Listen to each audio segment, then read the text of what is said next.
Hi there. Back in the mid-2000s, I took a trip to an organisation which was operated in the name of 18 Doughty Street. Have you heard of it? Maybe you remember it fondly. I certainly do.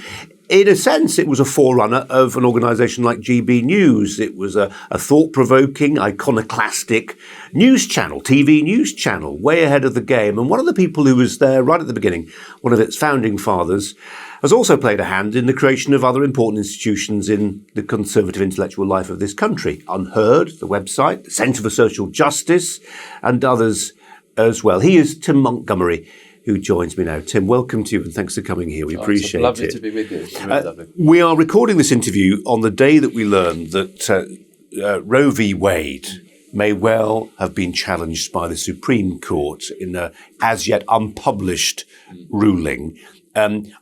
I often find myself saying to people, America's 4,000, 5,000 miles away. It's not our country. You don't get to have a vote in it. But it will clearly be the case that people in this country will look to what's happened, if it's happened in the Supreme Court, and draw lessons one way or t'other. How important is it?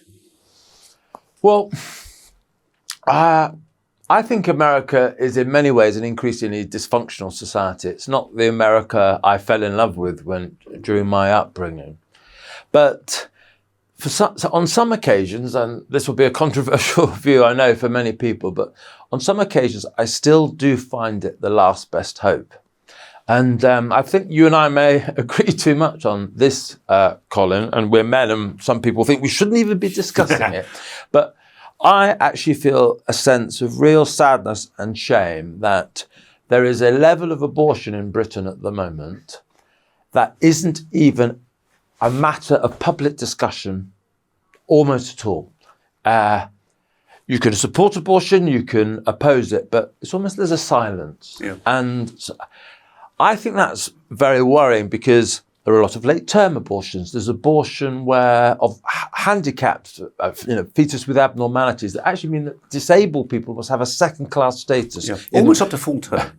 Yeah, and we've just had these abortion pills, which were just supposed to be a temporary measure. I just want to amplify the abortion pills, just because they absolutely exemplify what you're saying. I mean, it went through on the nod. Yeah. This idea that what was a temporary COVID measure, because people couldn't go into clinics to have abortions, were now being sent in the post two pills. What did that do? It did away with any clinical oversight. Yeah. So it's one thing to be told you mustn't take these two pills after 10 weeks of pregnancy. Actually, what's happening, of course, desperate women are taking the pills much, much later, and it's leading to lots of A&E not getting admissions. the medical care that you ideally would get with a proper consultation. Nearly 10 million abortions in the UK since 1968, the year of my birth. And at the time when that Abortion Act was brought in, it was for exceptional circumstances. Mission creep of the worst kind. Absolutely, yeah. But what to do about it in this country? Yeah, well, we don't talk about it. And one good thing, I won't keep praising GB News, but I saw an interview with a pro-life counsellor putting a different view, and she was treated, she was asked tough questions, but I haven't seen that on the BBC. I can't remember that voice being on the BBC or ITV at all. But back to the fundamental point. America is dysfunctional, etc. But on abortion, they have refused to just say it is just another medical procedure, because it isn't. And I think in our hearts, we all know it isn't. We mourn with a mum who loses a child through miscarriage. And in exactly the same time in the hospital, someone might be aborting the baby, and we have a completely different attitude. That's just, it doesn't matter. No, it's that cognitive dissonance. It's a lie. It's a fundamental lie. And America is at least grappling with it, and we're not. And I know from my experiences already and I'm very sorry, I should say, to those people watching this podcast, I've been up all night and I probably shouldn't be doing TV or anything. I know on Twitter already, people, I knew, and as soon as I tweeted on this, I knew I'd be attacked, etc. People who are pro-abortion, anti-abortion, they're not going to change their mind. But my hope, my prayer is just when abortion is actually discussed, when a few people might see pictures of what actually an advanced unborn baby looks like, when maybe we'll explore a little bit about the pain that actually the abortion procedure causes the unborn child. I just hope there'll be a few more reasonable, open-minded people out there, even if we're not going to change our law, who will just have some second thoughts about actually what this huge thing they're doing actually amounts to. And America, we saw it with the Black Lives Matter thing, etc. When something happens in America, the rest of the world discusses it. And on this occasion, I'm grateful for that. And I'm grateful too. I went to Mass this morning and I thought about this, and I'm not Jacob Rees-Mogg on this. I think there are circumstances where I think abortion has to be allowed, and that puts me at odds with Catholic teaching, cases of rape, for instance. But I think if people looked hard at what a baby unborn child can look like at 23 weeks and consider that it's still legal in this country to abort at 24 weeks, then that conversation needs to be had. I'm glad you see that we're having it here. And I think also it reflects a sense of fatalism about how it's covered on other news outlets. I think the days when actually it was a two-sided argument, we'll get pro and anti in to talk about it at Sky and the BBC. I may be wrong. I don't think I am, are gone. For them, it's now settled science. Yeah. If you oppose abortion, you are beyond the pale. You're a loony. You're one of those redneck crazies shouting at people outside abortion clinics in Mississippi. The idea of there being a reasonable objection to abortion seems to be one that many of its critics no longer countenance. Okay, we've both done a lot on that, so we'll park that for now, shall we? But one just if I have final thought, and I really could talk about this for a long time. One thing that has been, I think we would both describe ourselves as pro-life. Yeah. And a lot of people have sort of challenged me already on Twitter, said, you're just not interested though. Once people are born, you lose interest. And that's a good challenge actually, because a true pro-life culture will be interested in the welfare of people throughout all of their life. And that's what, those of us who are perhaps billed as right wing on this issue, we need to remember that as well. There's a lot we have to learn from the left on the prioritisation of the poverty issue alongside the pro-life issue. And it's getting the balance right that I think is the trick. Yeah, I'm not going to turn this into a Catholic party broadcast, but I'm not a Catholic. No, I know. Isn't that the point of there is a coherence to Catholic teaching on really right to life issues, which is that lots of people on my side of the argument might be might quite like the idea of capital punishment, but actually that's from cradle to grave as a Catholic, you oppose the idea of somebody taking a life, whether that's the unborn life, whether that's somebody at the end of their life, or whether somebody's done something dreadful and lots of people feel their life ought to be taken away from them. Yeah. There is a coherence to that. That's not our job to take away somebody's life unless it's, in a circumstance of a just war or whatever it is. And killing somebody because they've committed an act of murder is not a reasonable act in the eyes of my faith. I agree again. We're agreeing too much. Well, let's try and find something to disagree about. You co-founded the Centre for Social Justice. It's one of those organisations which I think has fed into policy making in a way that few think tanks like to think they're affecting policy, but actually in reality few do. But the Centre for Social Justice, and Iain Duncan Smith in particular, did do. What's its greatest legacy, do you think? It has to be universal credit. Universal credit. Iain is a friend. He's one of the most remarkable people I've ever met. He infuriates me to death. And if he meets a nuclear physicist, he will talk to that nuclear physicist about what he knows about nuclear physics. He has his faults, but he has extraordinary tenacity. If he sets himself a goal, he will just stick at it. And universal credit, the Treasury didn't believe that it could be done. They said, we have a bad record of IT projects, etc., etc. So this great ambition that politicians of all and parties of all colours have signed up for a long time, that we should have a benefit system that always makes work pay, it was all too difficult, and we weren't going to do it. Iain said, well, maybe it is difficult, and maybe it will be tricky, but you've got to do it. And he had his critics, lots of problems occurred with it, it was delayed. But now, and you don't have to take my word for it, Torsten Bell of the Resolution Foundation, who was advisor to Ed Miliband, no Tory he, said to me recently that Britain now has probably the most advanced integrated digital benefit system in Europe. And for those who doubt, the ability of the British state to do things, we did this. And you can't do too many big projects in a government because it takes up too much time.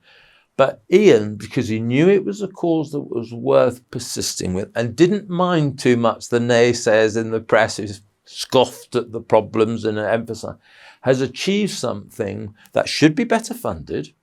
It's not a perfect system yet because the Treasury denied it cash. But at the moment, and it wasn't true in the past, work does pay and people aren't sent from pillar to post between different benefits. It's a huge achievement and Iain achieved it. Just on Iain's achievement, yeah. I mean, and at the risk of turning this back into a sort of slightly God-bothering subject, it strikes me he's either got the hide of a rhino or he's got a sense of profound vocation, because this is somebody, I think he was, the shortest-lived Conservative leader in political history. Now, at some point, lots of politicians that happens to put their bat under their arm and head for the pavilion and say, do you know what, I'll just go and work in the city or cultivate flowers or whatever, because politics ain't for me. He didn't. He stuck with it and then brought about something of substance that has a dramatic impact on the lives of millions of our poorest people. Yeah. Well, a general problem in politics at the moment is when people have stopped being ministers through their own choice or because they've been sacked, they leave Parliament. They're in government to be ministers, not necessarily as a wider vocation. There are exceptions. I'm glad Theresa May, for example, is still there. But when Iain lost the leadership, it was publicly humiliating. Those younger viewers and listeners won't remember it, but he was absolutely ridiculed. And I spent a year with him after speaking to him for an hour a day, and a lot of it was horrible, absolutely horrible. But he has a hide of a rhino, you're right. And he made promises on his what was called the Help the Vulnerable tour to poorer Britons when he was leader. And we had dinner the night he lost the leadership. I was his chief of staff for 2 months. He always blames me for bringing him down. He said it was going quite well until I arrived. But he had dinner the night he was taken down. He said, we're going to stick at this, We're going to keep at it. And he has. And I like the idea that compared to the Blair years when Tories and New Labour were competing for the vote for middle-class voters in the South, the main debate now in Britain is between lower-income constituencies in more northern. That, I think, is an upgrade in British politics. I think there's still lack of concern for the people really at the bottom, the very poor. There's not many votes in that, or there ought to be. But Iain... Michael Crick, actually, who came down to Salisbury last week for a dinner, was telling me if a biography is written about Iain, and it should be written, if it was written after this leadership, he said, I don't think I'd have many good things to say about Iain. But he said, as someone who's critical, his post-leadership role is of huge public credit. See a life in the round. Yeah. See a life in the round. Well, he's finished the Nigel Farage biography, so maybe he's got some time in his hands. Maybe we could do that. Yeah. Yesterday, I was talking about Tony Blair, and you would have spent a lot of time thinking about the Blair project and how to tackle it and what it meant and whether it, 25 years since he came to power. He's just popped up in a Labour local election advertisement commercial. Yeah. Jeremy Corbyn will be furious. Well, I mean, I found myself saying on the telly yesterday that I think that some of our viewers would have been appalled at what I was saying, which was that I'm really conflicted about Blair. I spent the 2001 election on his battle bus following him around, and power really suited him, and he was slightly mesmeric on lots of levels, but then I'm also a little bit with Peter Hitchens, who says if you judge the man by his works, and if from the Equality Act to the accession, allowing in so many accession countries without a transitional period, which then arguably led all the way through to Brexit, and even things like the expansion of higher education. So it was a speed of change. It was a deeply unconservative approach, actually, for all he seemed to be quite conservative, Tony Blair, as a Labour leader. But actually those three things I find have left a mark on Britain which is not easily changed. You may feel some of them were good things. Tony Blair. No, I'm agreeing with you again, unfortunately. But I mean, talk to me about his legacy. Are you conflicted, or would you rather have he'd never been there? Well, Yeah, I'm an absolute committed conservative. Although I'm not the greatest fan of Boris Johnson at the moment, so some people might think that's not true. But while I am an opponent of Labour, it has to be acknowledged, the Tories, no party can stay in power forever. Political parties are partners as well as competitors, etc. And we're not just we're neighbours, we're citizens. It matters that when the alternative is elected, it's not a disaster. It doesn't just completely reverse what the party's done and a little bit how America is getting. If Jeremy Corbyn had become leader of this country, I would have been ashamed. He was beyond the pale. And so I don't want Keir Starmer to win the next election. But actually, I don't fear him. I don't fear the consequence of that for our country in the way I did when Jeremy Corbyn was there. And Blair had his faults, and some of his mistakes were very serious. But actually, he wasn't. He was in the mainstream of a lot. What he did was largely in tune with what the British people were thinking and wanting. His weaknesses were our weaknesses in some sense. And back to our conversation about Iain's sort of post-leadership life. There are some people like Alastair Campbell who do nothing but attack. Blair, to his credit, and he annoyed me enormously about Brexit, but during the pandemic, he had lots of constructive suggestions. And my respect for him has grown a little bit over the years. And we do have this huge club of people who've left government really young. David Cameron. And I'm sure all these people now have wisdom. They know they've been around the block once or twice. I'm being a romantic. No, I don't think you are. I think you're being constructive. I wish we could use this experience and knowledge in a slightly more respectful way. Well, one way they impart their wisdom is through, you mentioned Michael Crick and whether he should write a biography of Iain Duncan Smith.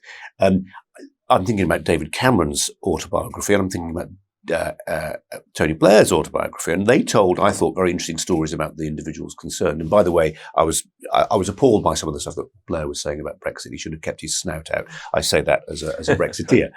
But if you look at Blair's, I would say, brilliant. He was a huge ally to the Brexit cause, Colin. He was Blair with the donors. And but I look at the Blair autobiography, which is a brilliant literary work, actually, and an amazing manual on governance.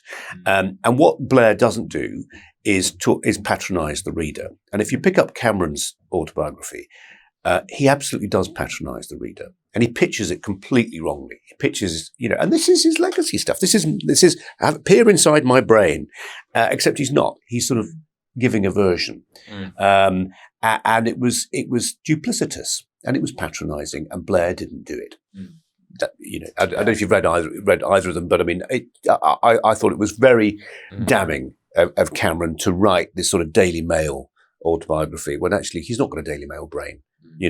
He's a smart, first class brain. There's no thing. Yeah. Well, a question for you. I know I'm supposed to be. Well, it's a conversation, isn't it? Yeah. But I think you could make an argument that.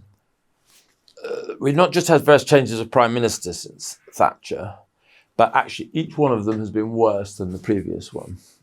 From Thatcher to Major to Blair to Cameron to May to Boris. I think something is going wrong in our political culture. And I think it's partly because of the new Labour thing of putting communication so central to how they operate. And I think there was still enough of and Blair actually, I do think, he does believe in stuff. And the combination of his beliefs and that Alastair Campbell communication culture was just about enough to hold things together. But you know what I'm desperate for now is a leader who says to the country, this, and we all know it, is what needs to be done. These are the tough choices. Okay, These are the things. Let me give you. I'm going to lead, not follow you. Let me give you one name. Let me give you one name. Tom Tugendhat. I'm a big fan. He's another Catholic, though. We'll be accused. Tom is a friend, and I admire him a great deal. I'd love him to sit at the top table of government. It's not his fault, but I think we underestimate the importance of having people who've been in governments and departments, etc. And he hasn't run anything. He hasn't run. And we had big jobs in the military. He had big jobs in the army. Yeah, but it used to be the case that it took a long time for someone from becoming an MP to actually join the cabinet. Now it happens incredibly quickly because it's about whether they're good on TV. And that loss of patience, that loss of experience is partly why government's deteriorating. And I'd love Tom to be involved in government, but I just want a grown-up in charge now. I want someone who, like Mrs. Thatcher, would examine ministers, would be involved in the detail, who, when they got into government, that wasn't their life's ambition achieved to be in power. That was the means to achieving what they wanted to do. And we need someone who really will be a truth teller to this country at the moment about some of the profound problems the West faces. And Tom would definitely be that kind of person, but they need to have the experience and machine as well. I'm not sure who that person is. I still think it's him, and I think he could step up. I think he's got the bandwidth to step up. We've got about 28 minutes into this, and we've got on ever so well. So now we're going to fall out. Okay. And we're going to fall out about Boris because I think on balance he's on the side of the angels, but I'm fully aware of his many, many deep flaws. Yeah.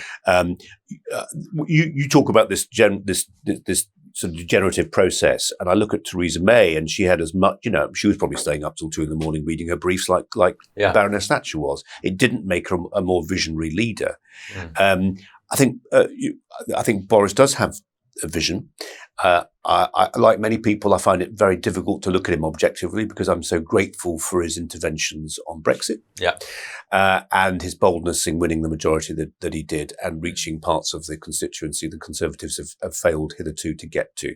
So there is a sense of gratitude, and that's not a reason to keep somebody in. I accept that, but I'm finding it quite hard to overcome. And as a journalist, I like his lyrical flair, his flights of fancy. In the same way, I actually quite enjoy. And his box office. His box office, the way that Trump is. And watching the Trump interview with Piers Morgan last week reminded me of what I'd missed. I'd missed Trump. He makes me titter.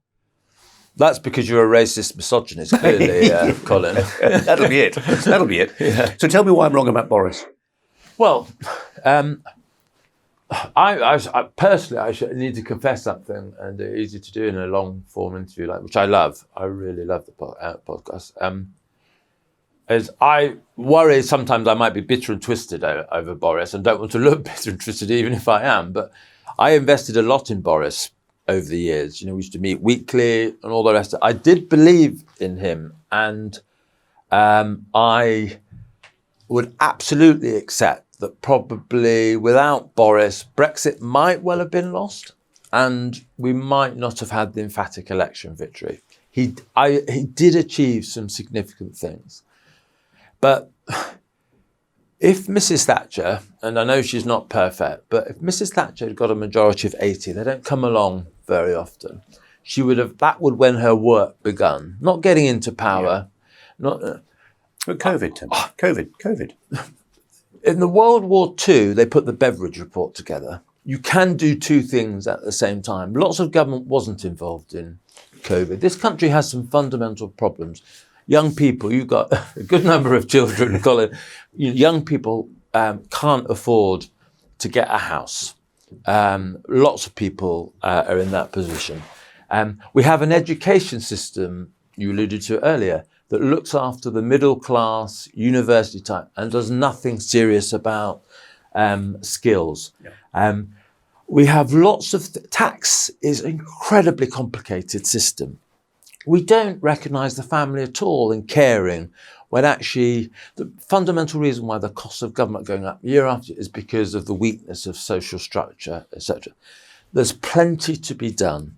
I don't know when the Tories will next have a majority of 80.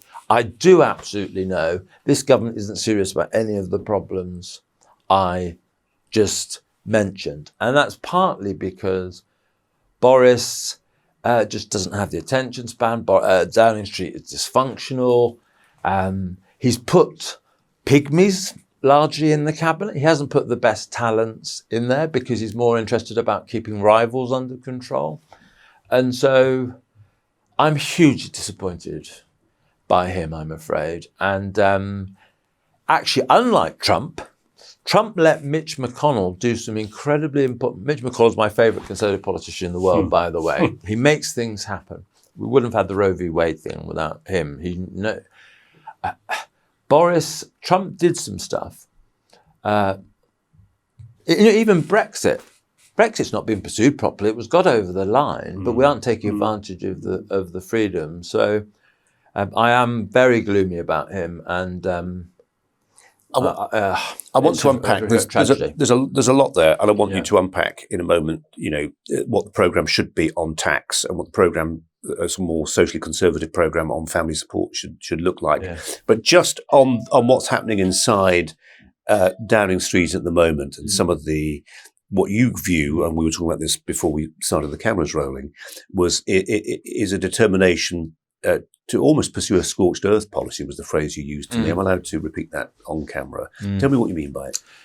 Well, look, anticipating what you'll say, Colin, of course, every leader doesn't want to lose office, and they will fight hard to keep their position. It's just a question of how hard you fight. Ultimately, if the party has decided it's time for you to go, do you go willingly, or do you try and take down, the House with you? And, with Rishi Sunak, the briefing against him recently, Number 10 didn't really hide the fact. They would, of course, officially deny it, but they didn't really hide the fact that their fingerprints were all over taking down the main alternative, because they want to know. You could resign. That's besides the point, though. The key thing is the Prime Minister took down his Chancellor because he wanted to send out the message, anyone who is cocky enough to take on me, I'll take you out. Jacob Rees-Mogg described the leader of the Scottish Conservative Party as a lightweight because he'd had the audacity to criticise the Prime Minister at a time when the union is in danger and Douglas Ross's job really matters.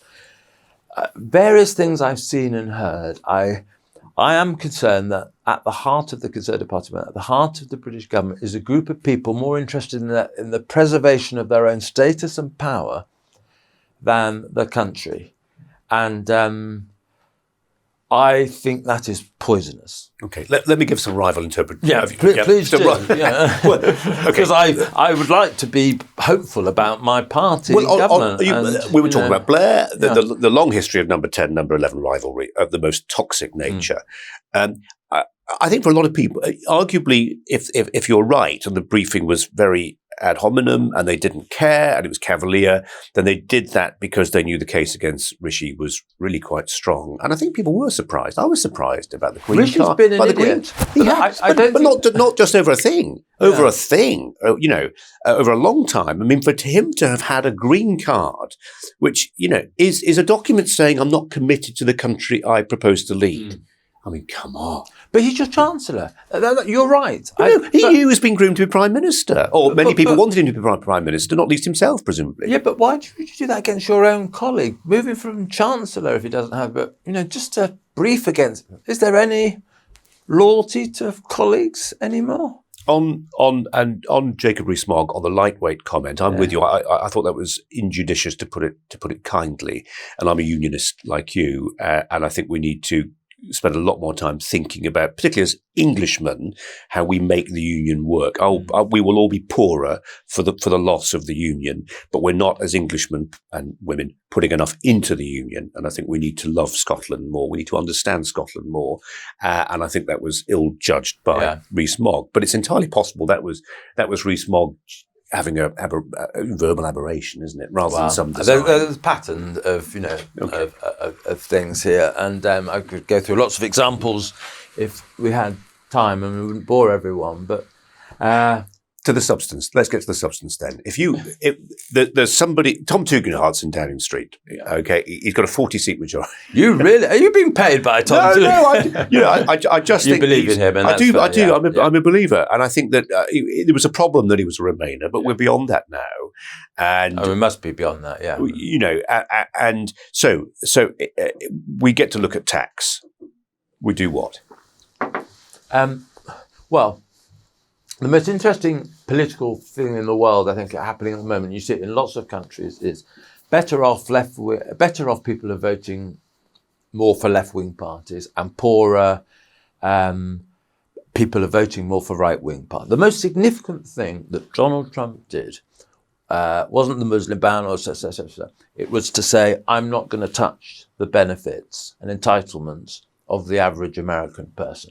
And that allowed the Republican Party to go into those democratic territories and talk about cultural issues, etc., because they were no longer afraid of losing their entitlements.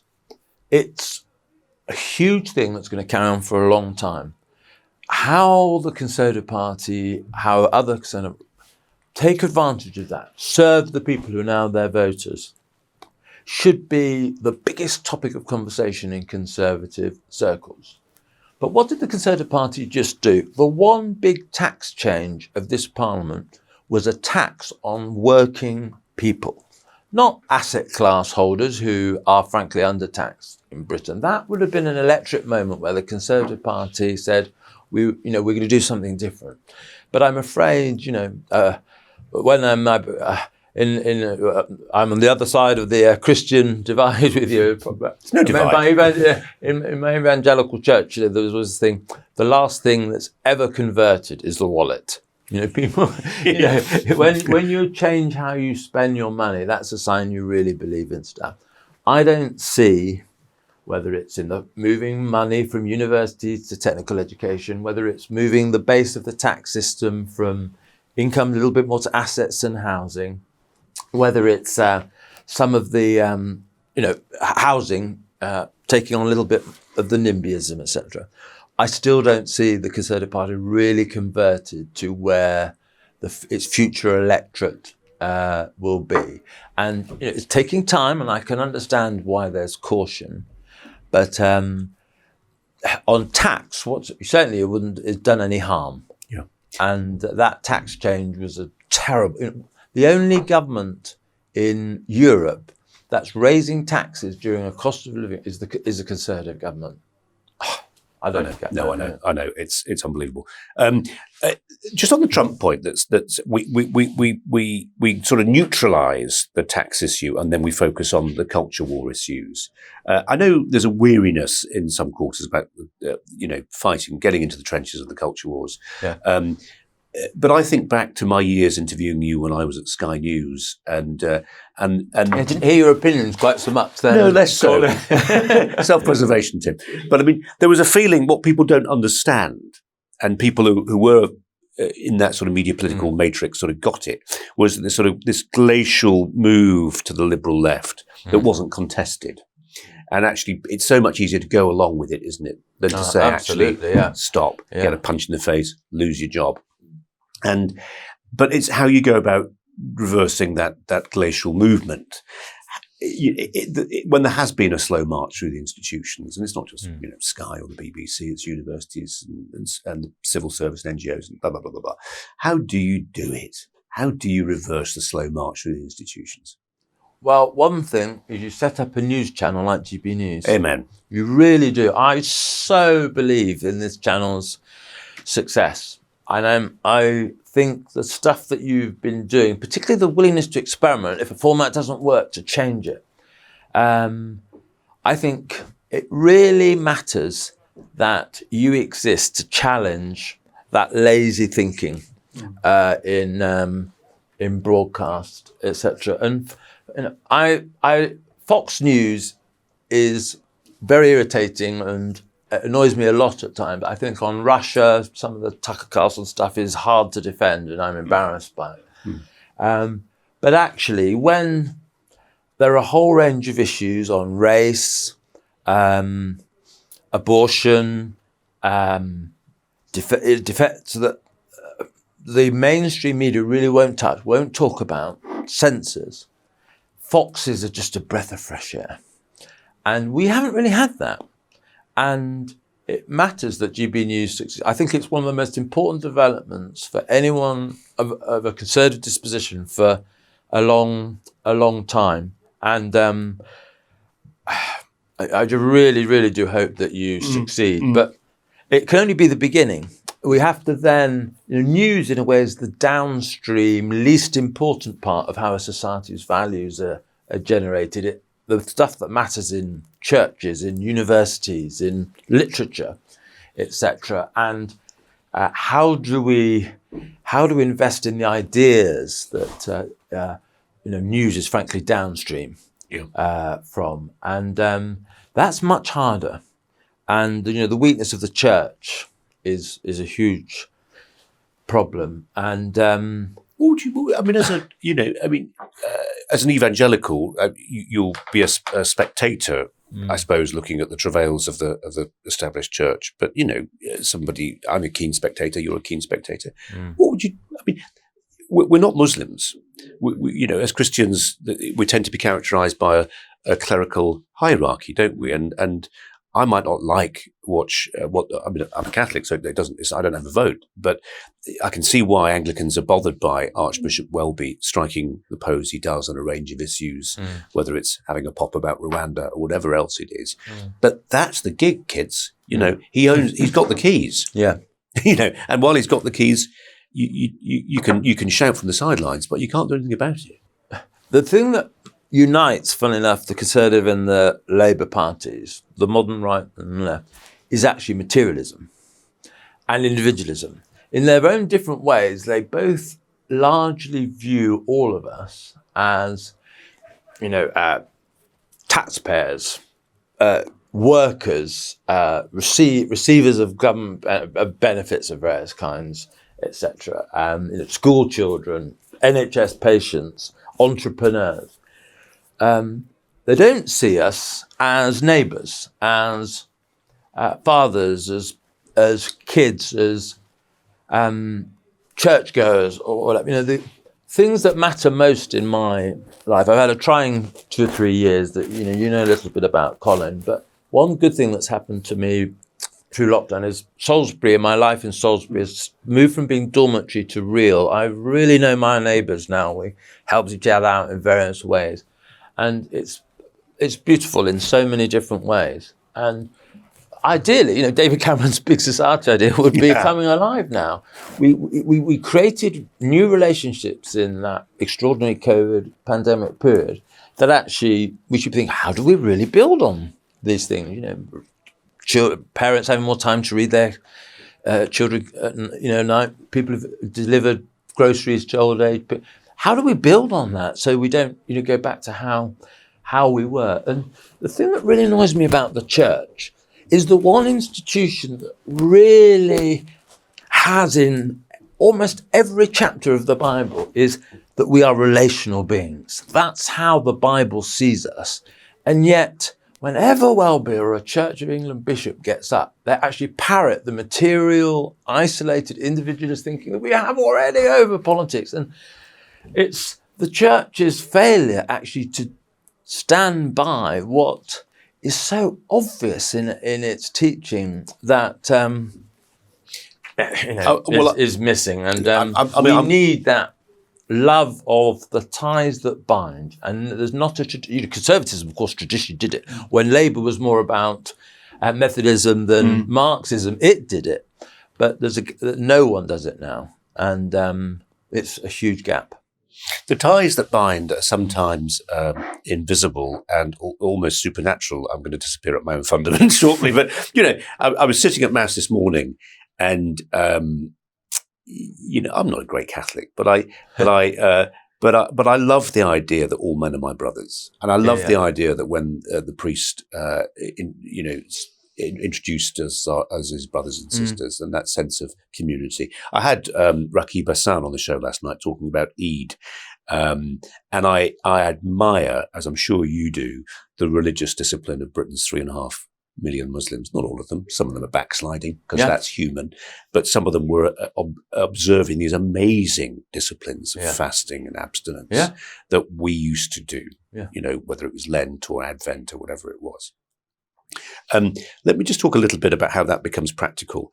My monomania is we're going to come back to where we started about the creation of life and 6 children. I'd love to see. You say you're a bad Catholic. I think that's a pretty. But I'd love to see. I would love to see. I would really love to see.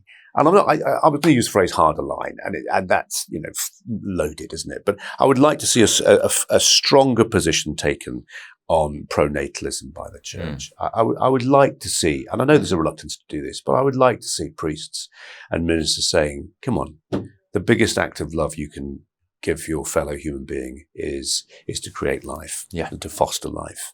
And we're living in a world now where pet sales are going through the roof. Where alternatives to children are all around us. And it's creating a very atomized world, not now, but in 30 to 50 years' time, we're going to be looking at a very, very atomized world. The dominant family unit in the UK, in common with other parts of the world, is increasingly the only child. What does that tell us about the relational stuff you're talking about? The key relationship for so many people was, for me, maybe it was you, Tim, was siblings. And lots of our young people are never going to have them. And I know there are reasons for it, economic principally, but I want to rail against it. Yeah. Well, I think you have more authority to talk on the subject than I do. I haven't got any kids. But I do know that I won the lottery in life with my parents, and people talk always about the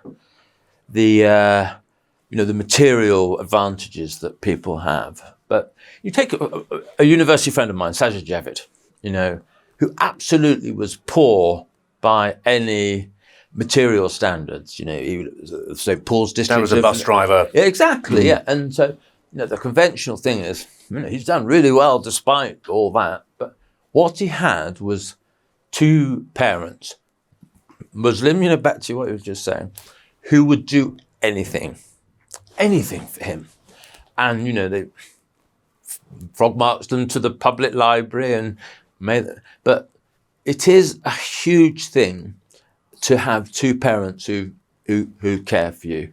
And of course, you're a single parent through, sad circumstances, and I take my hat off to you. But I think you'd be the first person to acknowledge, and in my experience with most single parents, say you would not choose it.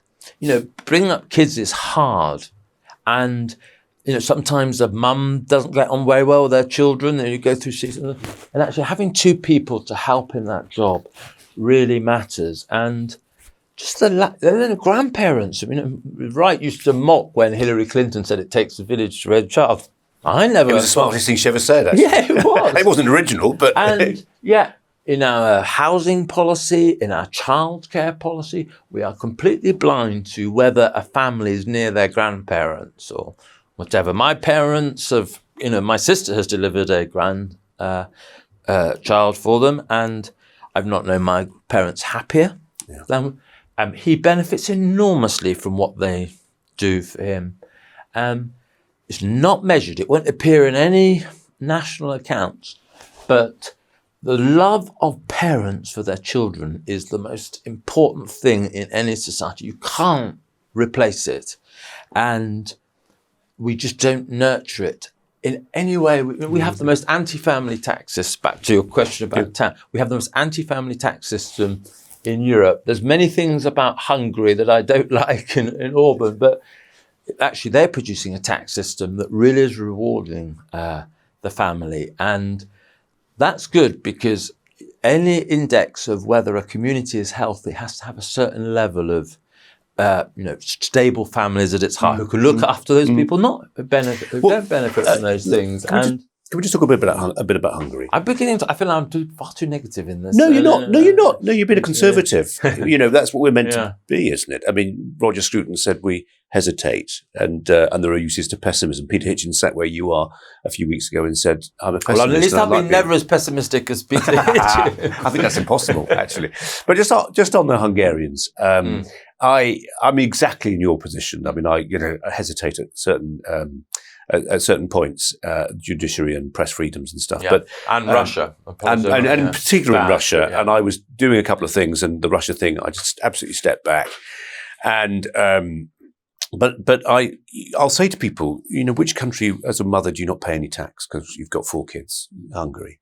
Where do you get free IVF? Hungary? Which country has decided that it's going to grow they've decided we're going to grow our own because we don't want to make some of the compromises that we feel we'd have to make otherwise. You can talk about it being blood and soil nationalism as long as you like. It doesn't alter the fact they have taken a series of quite revolutionary steps when it comes to pronatalism, it seems to me. Yeah. And we could learn a lot from them. And yet, as you say, we have a country where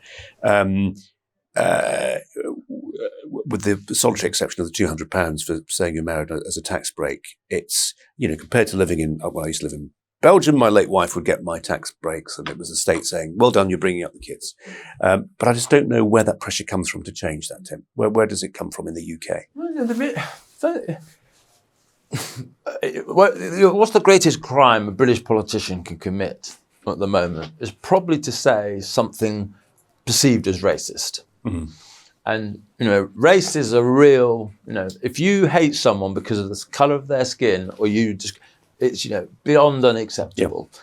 But we've elevated certain moral litmus tests above all of others. So a politician can be ruined for an off-colour remark, but there is absolutely zero interest or, it's frowned upon as to whether, a politician is interested or visits their old people, their elderly relatives. There isn't even any public consciousness about our responsibilities as family members and citizens. And somehow, Hungary, I will continue to half defend because it's getting things right that we aren't even thinking about.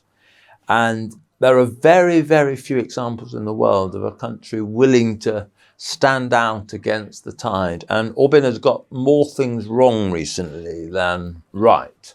But on the family, he's got it really right. And I just wish we'd be a little bit less black and white about countries and understand the nuances. And I think Merkel was apparently the great heroine of Remainers and Europeans for a very long time.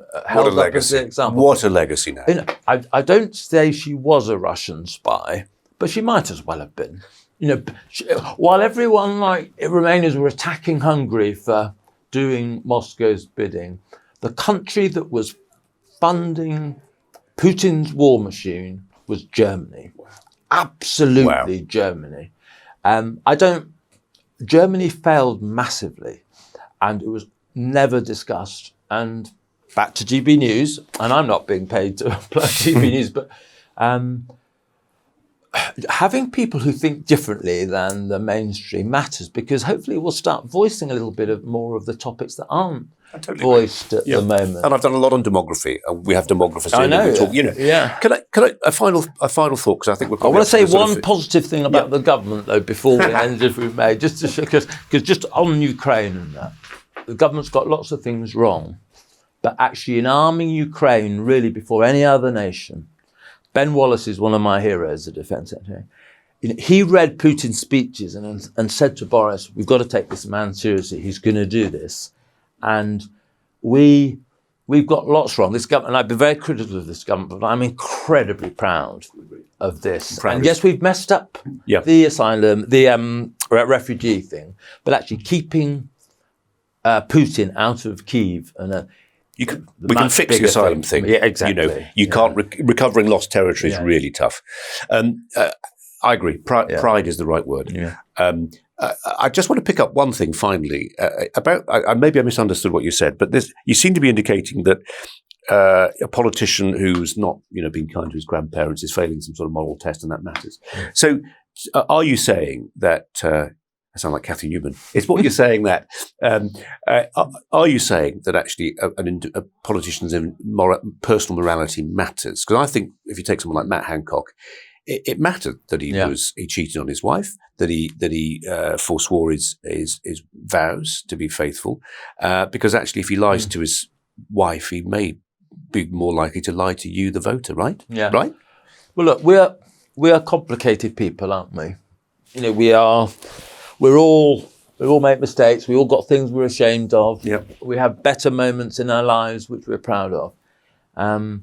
So I don't say, which I think was the bad position we're in some decades ago, probably now, whereby if you cheat on your wife, you've got to resign. People are more complicated than that. But I think we're equally wrong to get to the position we're now in, where it doesn't matter. It's wrong to. He didn't resign because he cheated on his wife, by the way. He resigned because he broke COVID rules. Yeah, but I'm talking more in the past. The Tim era and stuff like that. It was a resigning issue, at least in the Conservative Party. If you cheated on, it almost was for Robin Cook. But now it's regarded almost as judgmental for us to think about these issues. I don't think you write someone off, because there, but for the grace of God, go a lot of us. But the sort of position where we got to, where it doesn't even matter at all. A racist remark, end of your...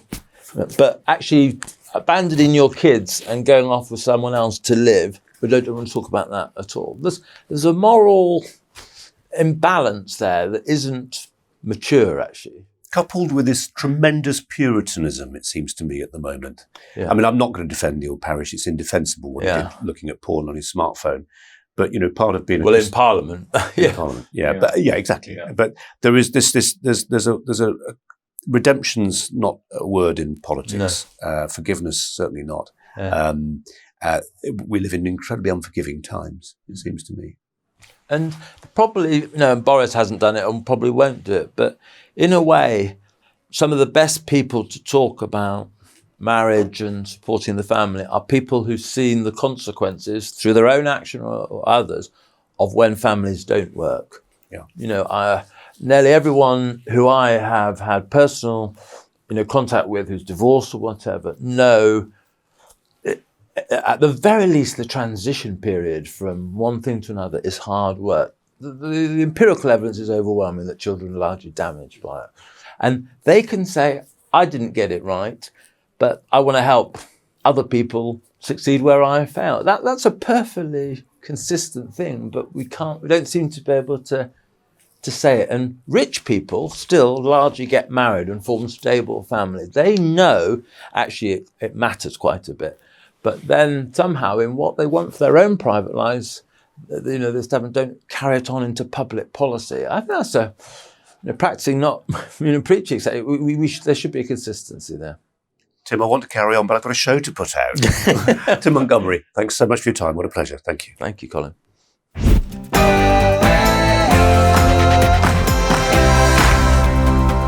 Welcome to the GB News YouTube channel. You can watch us live 24 hours a day, catch up on your favourite shows, and join in the conversation in the comments below. Don't forget to subscribe and you'll never miss any of our exclusive content.